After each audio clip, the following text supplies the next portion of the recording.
Com crear un hipervincle des d'un document de text del Drive. Imaginem-nos que hem escrit aquesta frase. Consulteu la pàgina web de l'escola per veure tots els videotutorials que us hem preparat. I a mi m'agradaria que quan algú cliqui a sobre de per veure els videotutorials, automàticament vagi a parar a aquesta pàgina on hi ha tots els videotutorials de l'escola.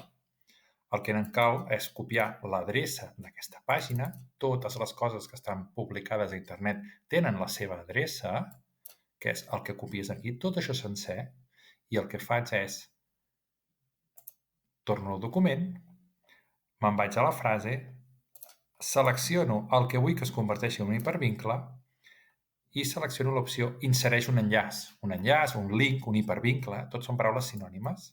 Clico i m'està dient que enganxi l'enllaç. Com que jo ja l'he copiat abans, el que faig és enganxo i tinc l'adreça HTTPS.